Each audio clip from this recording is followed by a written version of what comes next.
We've seen you in the southern United States. Shout out to our affiliate ATL Talks in Atlanta, Georgia, and everyone getting out there to vote for those 2 Senate seats. So we love you. That's what I'm talking. You are listening to KUAW Radio, home of the all-new Jamal Bakes Show, and I'm Jamal Bakes, and thank you so very much for listening to the station bringing you talk, news, entertainment. Hello, and welcome to Cognitions, Speaking the Unspeakable with JP. And Stacey D. I am JP Craddock, and that is the one and only Stacey D. Love. We are broadcasting remotely from KUAW Radio. That is KUAW.org. You can also catch the show on TuneIn, YouTube, Facebook Live, and on your Alexa smart speakers. Just say, Alexa, play KUAW Radio. We are here every Thursday from 2 o'clock to 3 o'clock p.m. Central Standard Time. The number to call into the show is 816-599-6893. Coming up on the show today, we have our question of the day, which is, Black folks' use of the N-word, have we finally taken ownership of this word? So, Stacey D. Hi. Now, Stacey D, I came up with a special segment today.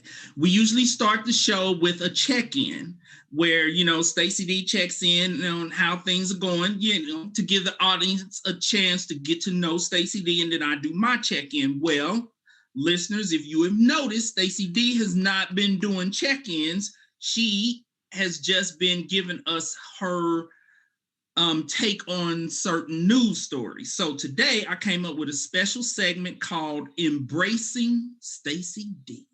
Oh, Lord. Okay. Surprise. All right.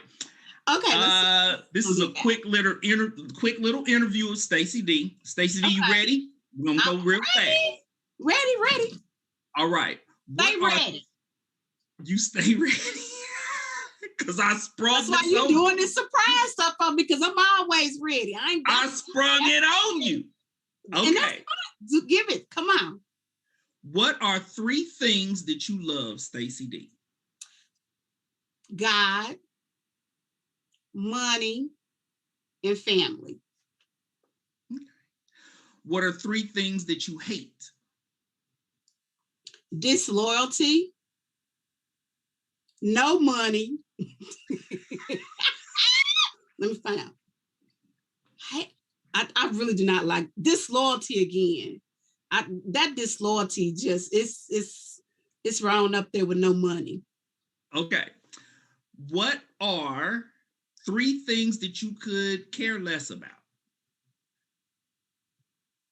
Other people's problems, my children's problems, and care less about the people that's hating on me. I like that. We got time for one more. What advice can you give the world? Ooh. That's unacceptable. I'm scared to ask what the unacceptable one was. Stacey D, what? Give us a hint on the unacceptable one. When you turn 40, the little saying. Don't you remember the saying I used to have when was turning 40? No.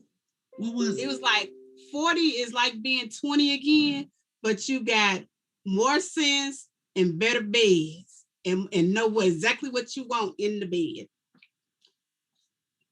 So what's the advice? To know what you want. 40. To know what you okay. Yeah. All right. Know what you want in life and just do things a little bit. Think before you do it. We just used to do things and just think before you do things. Okay. Yeah. See, now that wasn't so hard. Now everybody got to learn a little bit about Stacey D. Yes, and it wasn't a problem because I stayed ready. There you go. All right. Last weekend, we I got actually a couple of stories. One is You always do. But last weekend we got rid of, Nadine and I got rid of the last remnants of foster parenting, of our career in foster parenting. So you guys are never gonna do foster parenting again? Never? It doesn't look like it. We gave away the kids' bunk beds. And so I didn't think it was going to bother me that much, but it kind of did, because I always wanted to be a foster parent. Like, my mother was a foster parent. I wanted to be a foster parent before I knew I wanted to be a therapist. And so, oh, wow. To close that chapter, I don't know, I kind of felt a connection to my mother. You know, my mother would have like 12, 13 kids in the house, foster parenting. Oh, wow. While running her beauty shop, running her daycare, like, and we wasn't trying to do everything she was doing, but I don't know. It, you know, just a little touch of having her with you all the time doing the foster care. Yeah. Well, yeah, because I was walking in her footsteps, and I've always been passionate about foster parenting. So closing that chapter, I don't know. It was like, okay, everybody, can everybody do this with me to help drill out? Let's have 10 seconds of silence to mourn the foster care. Okay, let's do it. Okay, we're over it.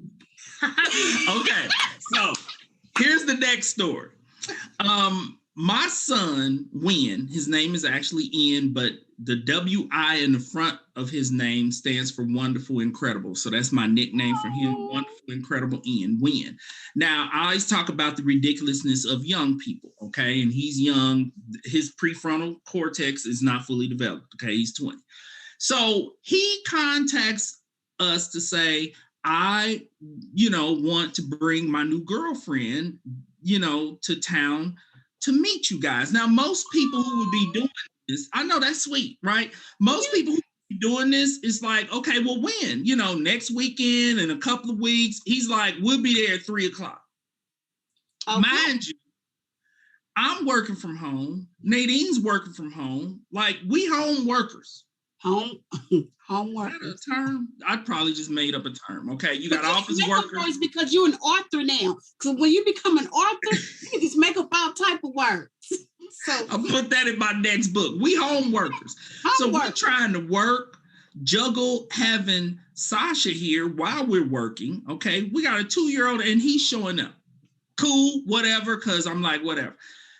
The boy shows up with the girlfriend and 2 dogs. Not 2 little dogs, 2 medium-sized, half my size dogs. Here's the thing, pet owners, because you a dog owner, Stacey D. This is dog owning social etiquette.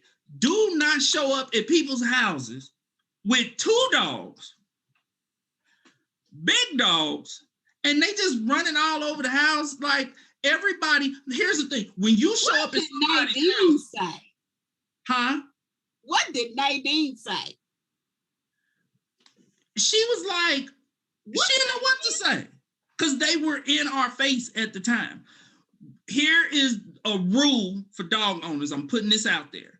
If your dog is not a lap dog, they can stay in your lap, okay? Or in one of them little Paris Hilton carrying little boxes. Don't show up at somebody's house with 2 dogs and they running all over the house. We don't know nothing about these dogs. Dogs had COVID. Fleas could have been jumping off the dog. Does he think everybody has COVID? Did the girlfriend come? Oh yeah, the girlfriend came. She was okay. The girlfriend did come. Okay. No, I almost forgot about the girlfriend. Okay, did the girlfriend come? Okay, cool. She came. She's very sweet, polite, and he has horrible taste in girls. Okay, like if there's a horrible girl out there, he'll pick her. But somehow he found a really sweet girl, which is, I think we were so thrown off by the sweetness of the girl that we just was looking at the dogs while they were running around. Did the dogs Did the dogs leave you a present after they left? Almost. All of a sudden, he jumps up. Oh, I got to go outside. He asked her, "You got bags for poop?" I'm like, "Get that dog out of my house. Bags for poop." Okay, get the dog. He got the dog out fast enough. So that's my little check-in for today. Is a tip to dog owners. Please ask people's permission before you show up at their house with dogs, and the dogs need to be small enough to fit on your lap. I almost told them to put both them big dogs on their laps because they was running around my house. Okay, moving on. Stacey D, you gotta, what's going on in the news? What's your news story today? Well, what's going on in the news? I want to go back because I love giving our listeners something. If I present a story, I like to go back and give you some updates. The Reed, the one, what was his name? The Chiefs ex-assistant coach, Reed. Oh, yes. Well, I forgot about him because I was so much reading about the little girl. She has awakened. Thank you, Jesus.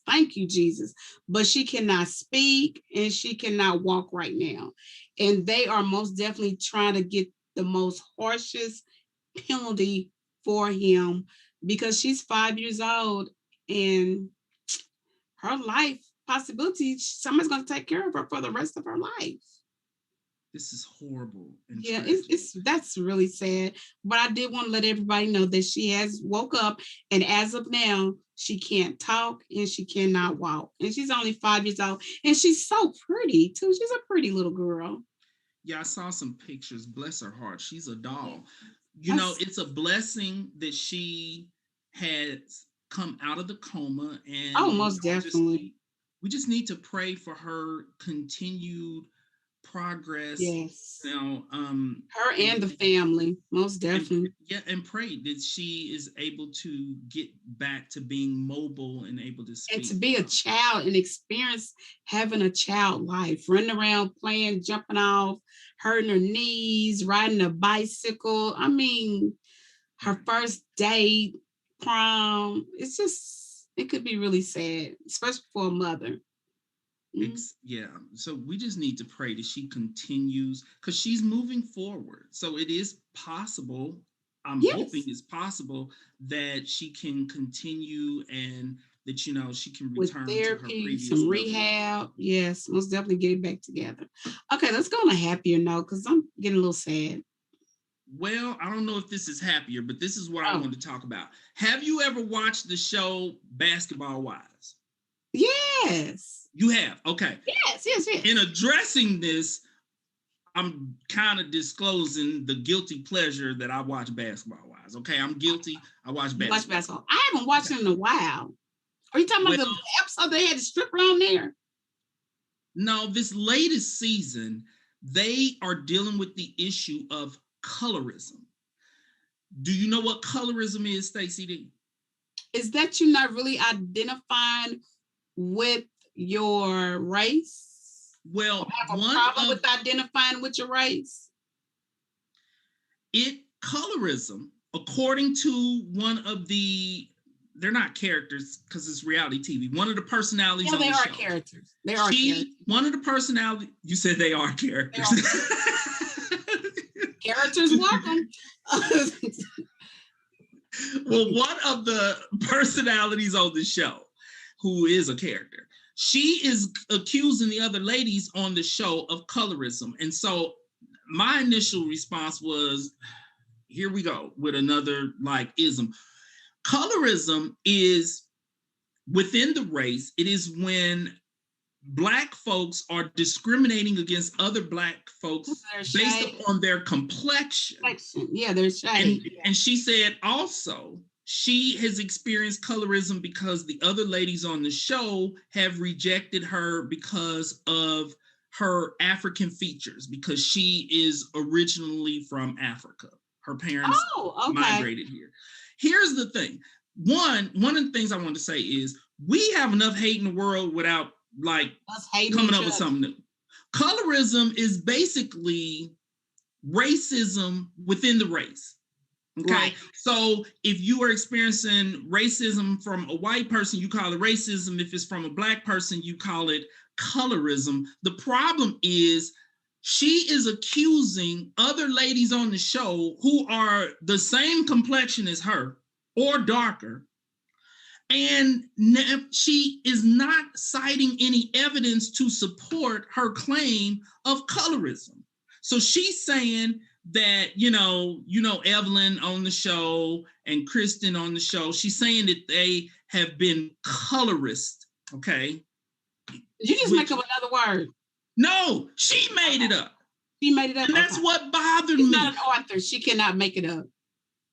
I need for her to realize that, because we do not need this within the race, another form of division. And when Kristen, the person who was like, when did I do this to you? Because I'm the same complexion as you. Hell, in case you didn't notice. And she was like, well, whenever I get into it with the others, and she's talking about Evelyn and Shawnee O'Neal, you always take their side. You always take the light people's side.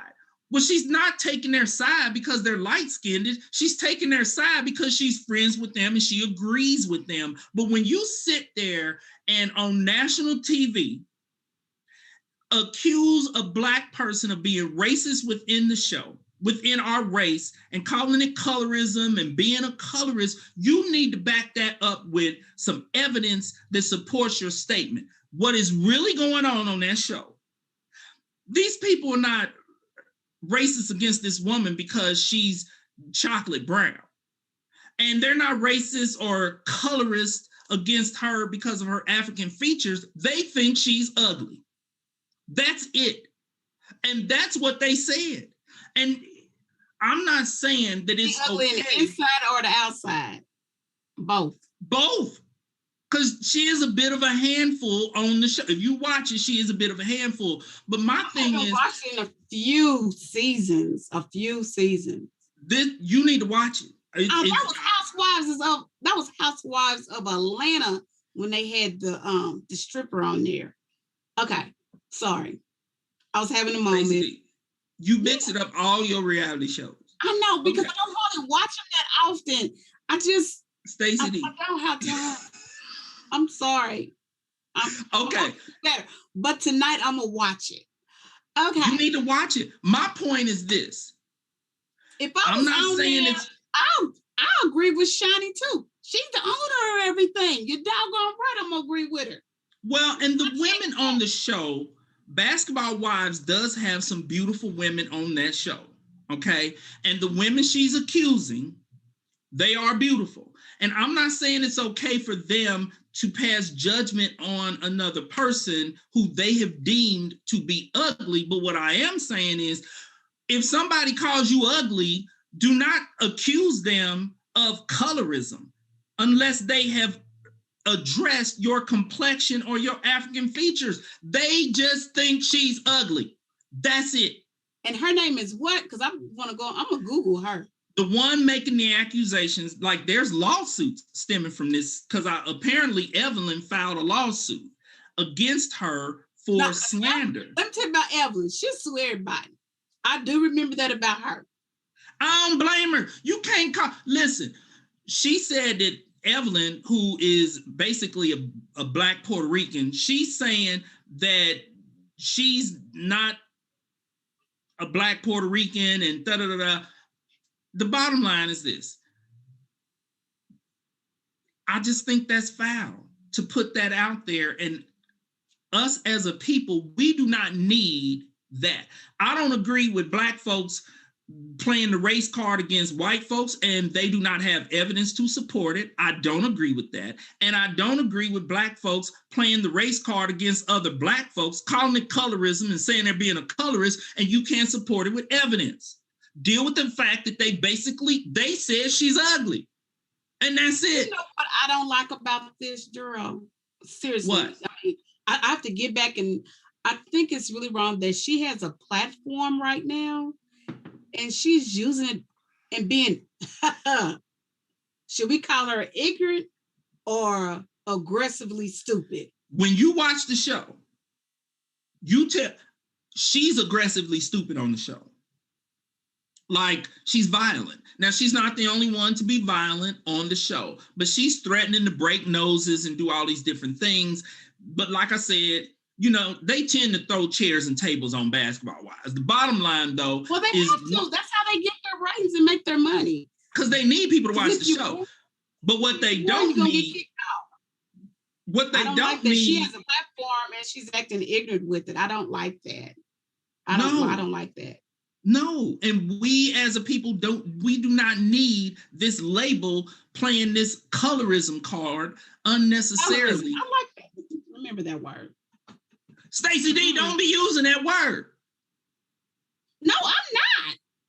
I just found out what it really was. I'm not. You. Okay, let's get to the question of the day. Let's go on to our question of the day, JP. Our question of the day: Black folks' use of the N-word. Have we finally taken ownership of this word? Now, let's start off with some clarification, and then Stacey D, you let me know what your opinion is. You and I have not discussed this prior to the show. Okay. Specifically, what we're talking about is NIGGA.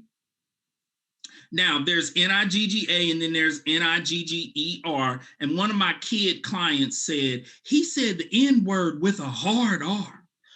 First thing I want to clarify, because Black folks are making a difference between NIGGA and NIGGER and saying that if we pronounce it differently, it's different. Here's my thoughts. When you think about a Southern plantation, I ain't talking about a plantation in Missouri. I'm talking about a Southern plantation. You think slaveholders and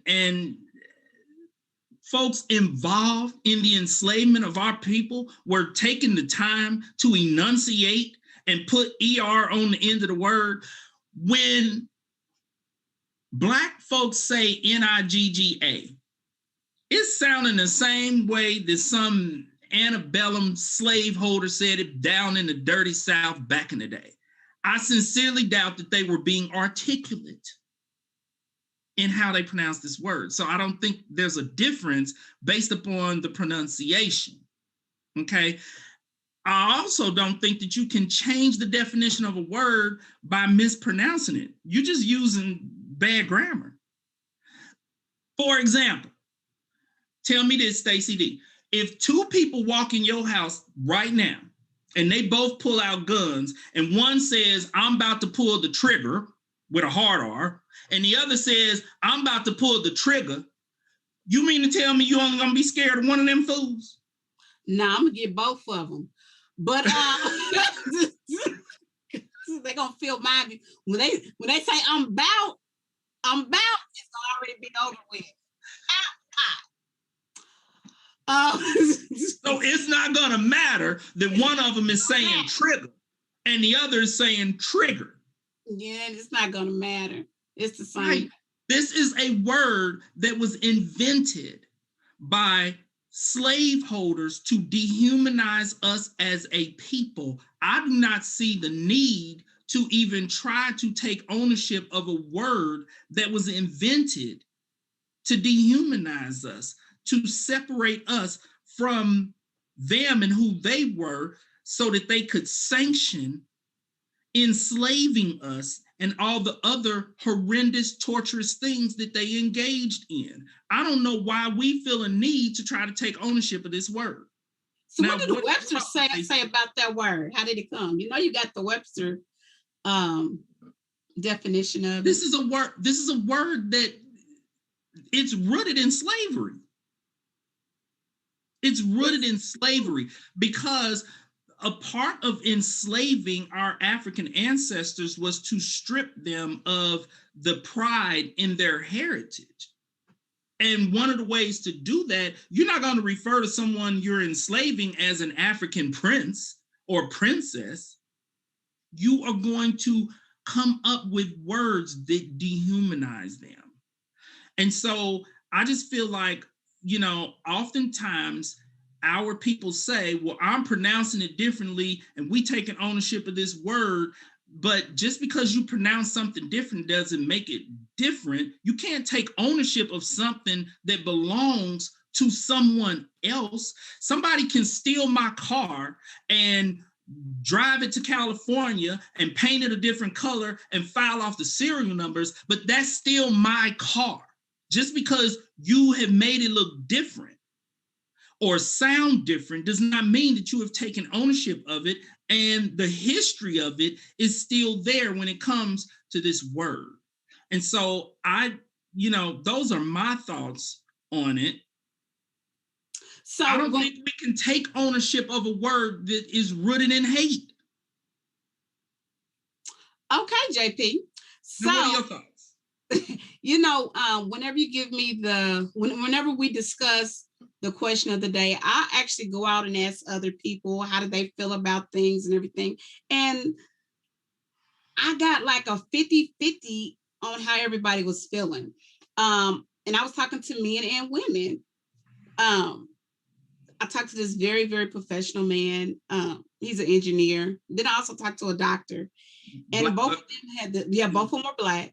And both of them said the same thing, that when they are at work or when they're with a certain group of Black men, that word never comes out of none of their mouths. It never comes out of anyone's mouth. But when they go back and hang out with their boys who they grew up with on the block and in the neighborhood, that's what they call each other. And it's funny because they're basically telling me that they turn it off and turn it back on. I actually talked to some young ladies about it, and one of them was like, well, that's just a word of endearment. I perfectly like the word Stacy, or hello there, or babe, or girlfriend. It's my girl. I like those words. And then I talked to another young lady who's like, I don't like the word. We should not let them, basically how you feel about it, JP, we should not give them that much power in their word. We should dismiss that word. Well, when I was growing up and I was raised by my great-grandparents, that was a cuss word, and you would get slapped in the mouth if you said that word. And they were born in the 1800s. It was like 1896 or something like that. That's when they were born. That word was not allowed in my home growing up. By me being a single mother and growing up with and I'm gonna say growing up with my children, because I had them extremely young, that was still a cuss word in my house. I do not cuss now. And when I get mad at King, I will say that word and he gets so upset because I have given that word so much power that he knows how I feel about that. And that's when he knows I'm mad. But mind you, when he's out and about with his friends, they call each other that, he does not get upset. But if I call him that word, he's leaving the house and getting him a black and mild and smoking, because I have given so much power to that word. I'm glad that you mentioned that your grandparents, that was a curse word in their grandparents. Great-grandparents. This was a curse word in their home, and they were and they were born in the 1800s. The late I feel like it is a betrayal to all of our ancestors when we as a people use that word. I sincerely doubt if our enslaved ancestors, if they could hear us trying to embrace and take ownership of a word that was used to humanize them, they would feel like that's a profane word the same way that your great-grandparents were, and they would probably be shocked and stunned, like, how dare you, my people, use that word? It is so much easier for Black folks to use that word when we have not spent time working from sun up to sundown on a slave plantation. We have not had to deal with our family members being sold, okay, to this plantation or that plantation. We have not had to watch, we have not had to watch our brothers and sisters hanging from trees. And so I just think that it's a lack of respect for our ancestors and a lack of respect for us as a people. one of the things you mentioned is that this educated individual, this doctor, he doesn't use it at work, but he uses it at home. One of the problems he uses it when he's with his boys. He uses it when he's with his boys. Yeah, when he was, on the block with and stuff like that. He said when he go to his homies, he still uses this word with his, and the engineer said it also. These are 6-figure men with masters and a doctorate degree, yes, and they still, but when they're with their professional Black men, when he's with his frat brothers, he don't use it. Yes, because my frat brothers will refer to each other as the N-word. Oh, no. Now, we call each other a whole bunch of things. But not that unpleasant word. Things, but not the N-word. Yeah. And he's a noob. I told him I'll say that. He's a noob. Okay. Because I'm like, this better not be no alpha that you talking about running around using the N-word, Stacey D, because as soon as we get off the air, I'm going to ask for his name and number, be like, fool, why are you using the N-word? We alphas. We don't do that. Here's a problem that I have. Oftentimes, I am in public in the company of whites, and there will be some young African-American loudly using the N-word. I feel like this is a whole nother way that it divides us as a people, because I see some division between, here's how I look at it. When that happens in public, it is not just white folks clutching their purses when they hear, yeah, where you been? Yeah, you man. It is not only white folks clutching their purses thinking, okay, somebody done let the ghetto up in this department store. Because when you look around, old Black women are clutching their purses too. They like, who is that? Where is my purse? And so I find it to be disrespectful to be using the N-word in these. I'm not in favor. Girl, guess what? It's the N-word. I mean, this is really big. The N-word is all in rap songs, like in the title of rap songs. It's in the title. We're not saying it.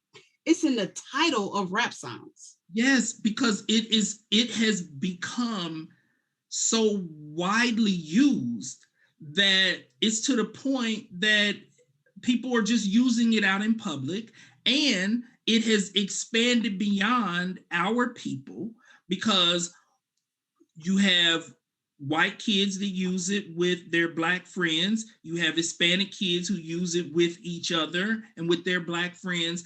It's to the point where I'm like, okay, so everyone's trying to embrace the N-word, but then Black folks, being hypocritical, want to get mad if their white friend calls them the N-word, or if their Hispanic friend goes, what you call me? You don't get to call me that. Junebug just called you that a second ago. Junebug can call me that because he's Black. You can't call me that. I hear y'all call each other that all the time, but I can't say it. I just think that in order for our people to truly move forward and free ourselves from the weight of racism connected to that word, we need to stop using it, because I feel like white racists, when they are in the department store and they hear Black folks using the N-word, they revel in that. They love it. Finally, they realize what they are. They have accepted it. We were always right that that's what they were, and I'm glad to hear that they've accepted it. It affects all of us as a people, because I feel like it affects me as a person when I'm in that department store and folks are throwing the N-word around. They're not just looking at them in a negative light. They're looking at all of us as a people in a negative light. I find it to be ridiculous that we as a people are using the N-word, but if you must use the N-word, could you please keep this crap do this crap at home. Stop being out publicly stating we have embraced this word. So my answer to that question is no, we have not taken, you can't take ownership of something that belongs to someone else, that was invented and created by someone else to dehumanize you and degrade you as a people. You can't take ownership of something that doesn't belong to you. So that's my answer to the question. Now, what's your answer to the question, Stacey D? Do you feel that Black folks have taken ownership of the N-word? Yes, we have. You feel that we have? Yes, we have. Okay, so we got Stacey D's opinion. We got my opinion. When y'all around Stacey D, use the N-word freely. If you are around me, I am asking you, Black folks, please refrain from using the N-word. Oh, I'm sorry, Gerald. I was up here on Webster's dictionary looking the word up. No, I don't play that. I don't like nobody calling me Stacey that. D, you just said that you are okay with the N-word. No. How you say that? And I told you when I call King that he gets upset. Mr. Walker, can we get Mr. Walker on here? Mr. Walker's like, I'm not getting on here. Stacey D. What? You got to make up your mind. No. I'm not for the word. I believe it's a cuss word. I truly believe it's a cuss word. It's a cuss word. When I'm using that word, it's like me using all those other words that I don't say. But that's, I don't use that. Yeah, I really want our people to, can we move forward, people? I also think that society looks at, and your doctor and engineer, they said they don't use it in public. In society, in white society, when they hear Black folks use the N-word, they automatically assume that they are dealing with someone who is either uneducated or currently ghetto or formerly ghetto.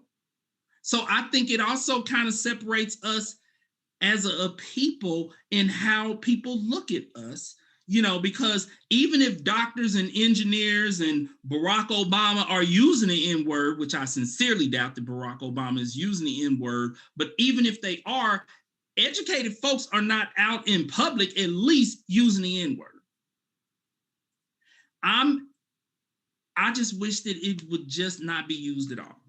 Okay? And that's what really needs to happen. It needs to be one of those voided words. And once again, we give power. I'm a real big believer that we do give power to words. We give way too much power to words. Yes. So, do your sorors use the N-word, Stacey? No, we don't do that. Ladies of Alpha Kappa Alpha are not using the N-word. We don't do that. Look, and the way you even said it was like, how dare you even ask me if my sorors are using the N-word? We don't do that. Too much class. Way too much class. Same for my frat brothers. Please don't be using the N-word. Okay, Stacey D, where are we at on time? Because we do have some guests coming on to the show. We also have our modern parenting segment. Would you like to go ahead and start with the guest that's coming on to the show? I don't know how much time you allotted for that. We'll just bring them on in and we can hear how they feel about our modern parenting. I like doing that, bring them into the modern parenting segment. Okay. Is that okay with you guys, Parallel Clothing? Can they hear us? Can they hear us? Okay, we broadcasting remotely, so there might be some glitches. So can you all hear us? How do you guys feel about coming in and being with our modern parenting segment? That okay? Yeah, that's okay. We'll do it. Oh, cool. Actually, did you all hear the segment? Did you all hear the segment on the question of the day, which is Black folks' use of the N-word and whether or not we have taken ownership of that word? Did you all hear that segment? We heard a little smidget. We came in. Would you two like to weigh in on that? The back end of it. Yeah, we came in on the tail end. Did you all have any thoughts on that? How you guys feel about that? About using the N-word? Did they freeze on us? Yeah, come on. They the other generation too. They the generation under us. How y'all feel about that N-word? Well, me personally, I don't use it a lot, but I don't have a problem with people who do use it.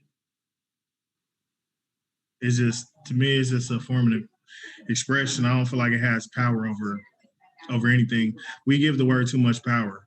That's what I think. If you give the word power, then it have power. But I just think it's just a term of endearment, and it's Can be, and it's not spelled and articulated like the demeaning version that most people think it is. So it's almost two different words. It's a word that we created, really, the version that we use. So you probably missed the part of the show where we addressed that part. So you feel like on a Southern plantation that they were articulating the word and putting ER on the end? Because have you been to the South? I have. Okay. So you feel like a slaveholder in the South on a plantation who would typically not be putting what's called the hard R on the end of any words, but when they use the N word in their interactions with our enslaved ancestors, that they articulated it and pronounced it with ER? Because I'm thinking that they pronounced it the same way that Black folks pronounce it today, the same way that they pronounce every other country thing on a slave plantation. What are your thoughts, sir? So you're saying, in essence, that there's really no difference from with the A and the ER. It's just how it's pronounced. My perspective is that we can't take ownership of a word that was invented to dehumanize us as a people. We can't take ownership of something that does not belong to us. The same way that someone cannot, the example I gave was someone cannot steal my car, paint it a different color, file off the serial numbers and drive it to California and then say they've taken ownership of my car. That's still my ride. That's my ride. Okay. It may look different. It may sound different, but it still belongs to me. But one of the things we're doing on the show, because we welcome that other people will have different opinions. And so Stacey D was saying that you all are from a younger generation than where we are from. But that was the question. We respect that you guys see it differently than how we are seeing it. Okay. Did y'all have any other thoughts on that? Well, yeah, I mean, they say originally, though, that before it hit the plantation, it was used in Africa. And in the original spelling is Niger. And then when we got over here, they added an extra G to make Nigger. Yeah, I remember We were original niggers or Nigers or the Nigeria River. In Africa, it's a location. When you talk about us back in, no, we were, as a people, they identified us as that. And we were kings and queens with that word.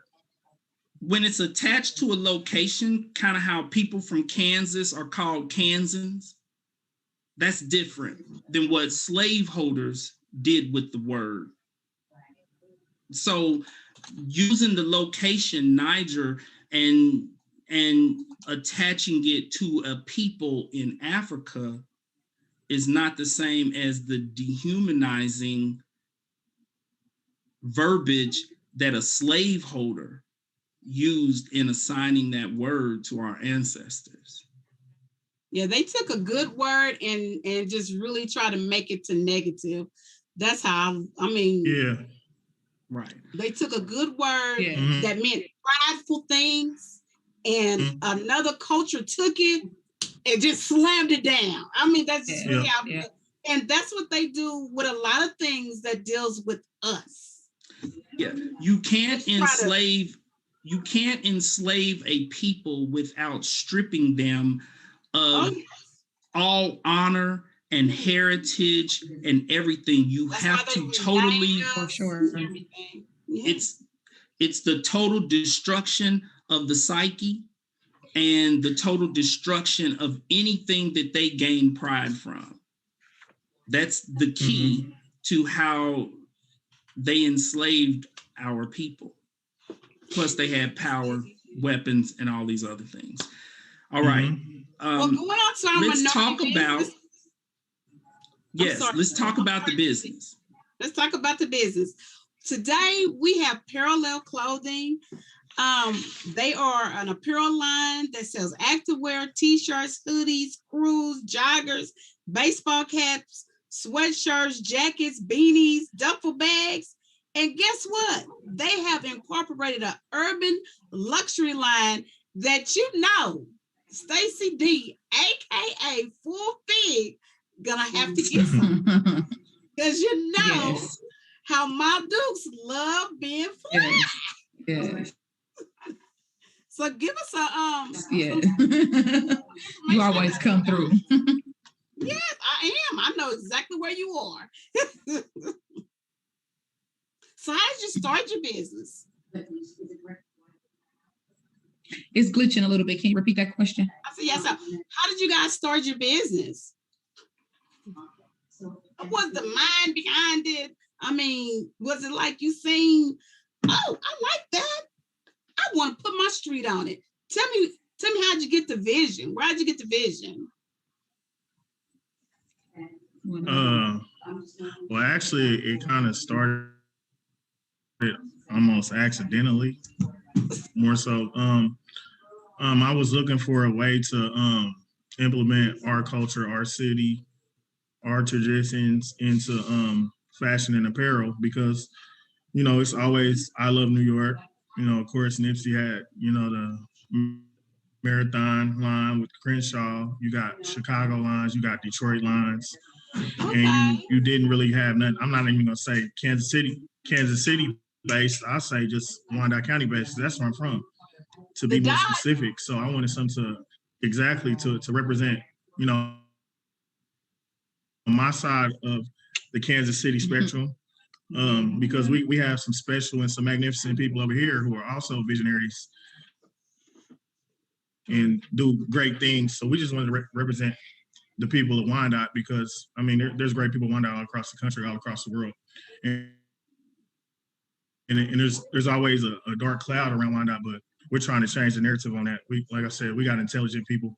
We're the best of the best anywhere we're going, even we step in. It's nothing to be ashamed of. We just want everybody to be, I just want everybody to be proud of the fact, you know, embrace being from Wyandotte. There's nothing wrong with that. And we don't worry about the crime, don't worry about all the negative stigmas. Yeah, go ahead. Nah. Yeah, we're gonna forget about the negative. We're gonna roll with all the positive. Like I really love the parallel. We just wanted to move past that narrative. Like it. It's bigger than that. We're brighter than that. We're smarter than that. We're more talented than what they say we are. We just don't have the light on us per se as much yet, but it's coming. How long have you guys been in business? So just going back to it, I talked to my wife here, and I was like, let's start designing clothes for us, for our side, for our people. So when we go out of town and people come here, they can know who we are. And we started mocking up stuff. She helped out. She's cute computer-wise and graphic-wise. She handles like the majority of that. I'm more like ideas, concepts. So it works out well. My strength is not her strength, and her strength is different. So our strength and weaknesses, they match up perfectly for what we need to do. Y'all balance each other out. That's he's more like the visionary. You know? He's the visionary. I know how to bring it to life. You know, like he's like, okay, what about had like a square, a box, and you put the words here, you know. Sometimes I'm like, well, draw it out. Just kind of, you know, scribble it out for me. Then I get on the computer and then I'm like this. He's like, yeah. I'm like, okay, well, let's add this. And that's just how it goes. But really, he wanted to piggyback off of him. He wanted to create something. But the first thing he said was he wanted to just create a line and he wanted to wear his own self. It was intended for me. It wasn't even really intended to sell. That's the real truth. Okay. The real truth is like, I just want to come on. He was like, I just want to wear it. So he had his, you know, couple favorite brands that he really used to love. He just started packing it all up. He's like, well, you know, somebody we can get his stuff to. I'm like, wait a minute, wait. He's like, I just want to wear my own stuff. So we started wearing them. And then as we would go out, just random Walmart, shopping, our kids' basketball basketball games, and people were like, "Oh, I like that." And one day we were out at the store grocery shopping. This guy was like, "Oh, I like that," and he's like, "Where you get that from?" He was like, "Oh, we made it." And the guy was like, "Oh man," he was like, "You sell them?" And Josh was like, "No." I was like, "Yeah, yeah, we do. Yeah, yeah, we do." And he kind of looked at me like, "Girl," but I'm like, "Just roll with the flow here." And so I'm like, "Hey, this is a big listen." No. Somebody said, "Do you sell it?" Yes, we do. And at that point, we outsourced. We had no idea how. We were not even making it ourselves. We were outsourcing. So I'm like, "Okay, it's on. Let's go." So that's how it got. How it started. That's how it started. Yeah. And can you tell me where you guys are located at? Your location? How can someone get in touch with you to get this? Hold on. Before we do that, Gerald, can we see your shirt? Because we have on our parallel clothing. Let me see your shirt. We can't see it. You must stand up. 913, baby. Yeah. 913, baby. Yeah, I'm also from the dot. He's a dot guy right off of Quindaro. I'm born and raised off of 403 Quindaro. And you're gonna be the dot entrepreneur, baby. I love it. I love it. Somebody. Love it. Love it. And we appreciate I grew that up behind Quindaro Park. So, and I'm in the dot right now, actually. So okay. I live in the dot right now. Yeah. Okay. Oh yeah. I think it's wonderful that you created a product that forced you into business because of the quality, and it looks so good, and you're out in public and people are like, "Man, where can I get that?" That in and of itself is a wonderful just starting of a business, and it shows that this was what you guys were meant to do. Like you were meant to share your vision with other people and, form a full business. So that's absolutely wonderful. Where exactly is the store located? So we don't have a storefront. Okay. Is it internet sales? Yeah, we're claiming it. That's the wave of the future. That's how you do it. Yeah, exactly. You're right. And we've been kind of working on some other stuff too that'll have us to be a little more mobile, if you will. But we don't have a storefront, but we do have a shop that we work out of. That's where we're at now. It is in Wyandotte, a little far out west, but we do pop-ups most of the time. That's what we do. We do pop-ups where you can always find us on the Q 1801 Quindaro, right at Wilson's. World famous. Yes.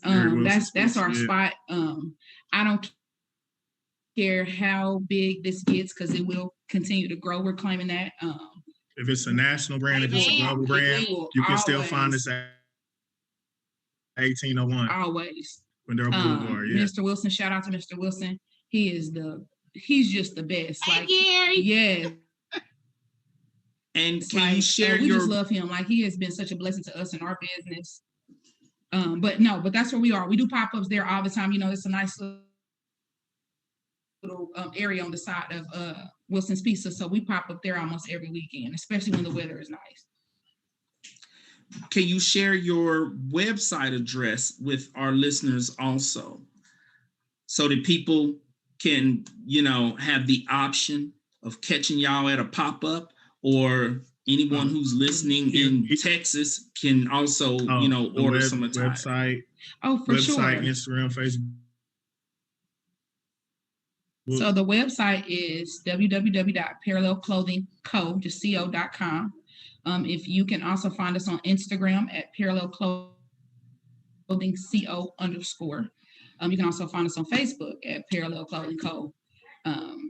So we're on Instagram, Facebook, our website, and that's how you can find us. Follow those pages. We always give updates where we're going to do pop-ups. We've even started doing virtual pop-ups.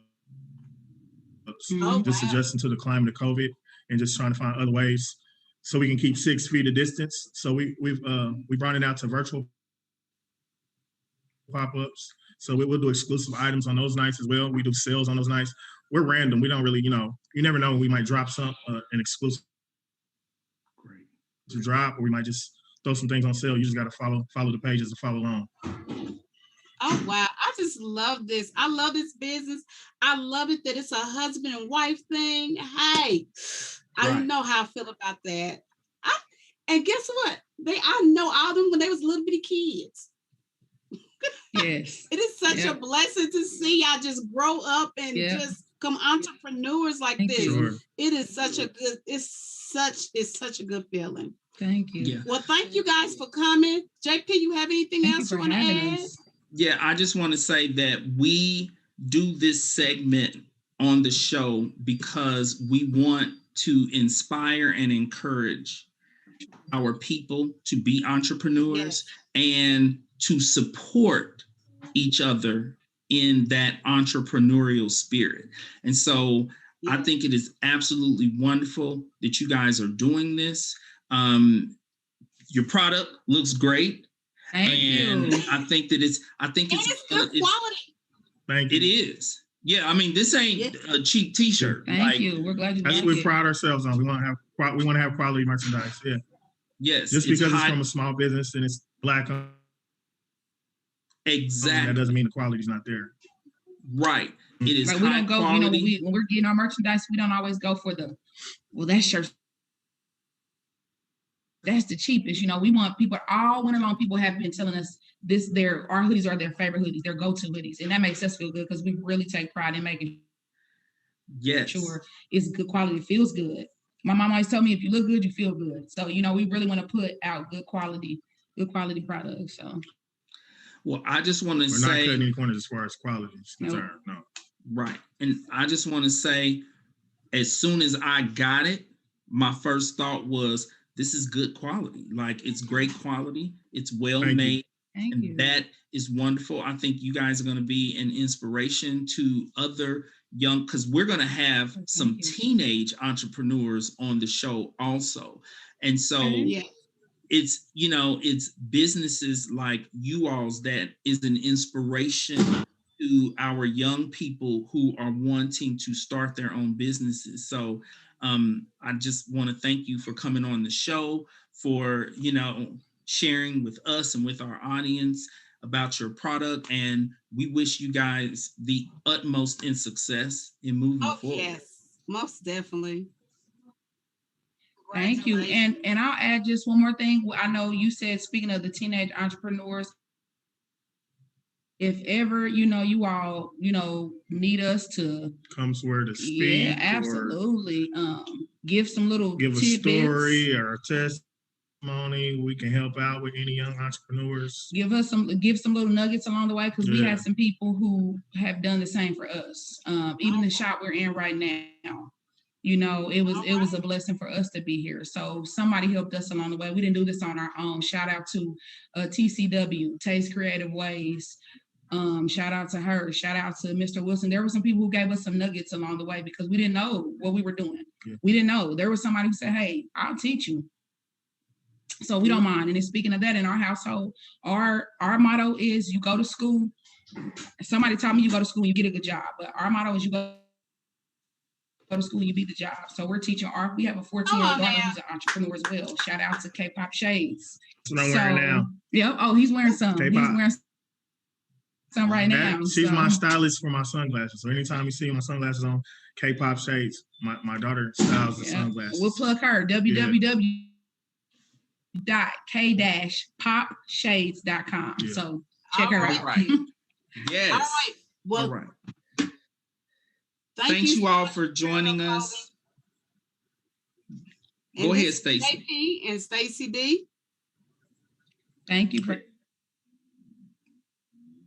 having us. We definitely appreciate it. Thank you. No problem. Well, we'll be giving you a call. We got something going on in June, so we'll be giving you guys a call. All right. Thank you. We'll be there. Just let us know. We'll be there. All right. Thank you. Thank you. We also want to thank our listeners for joining us today. And remember, worry about nothing. And pray about everything.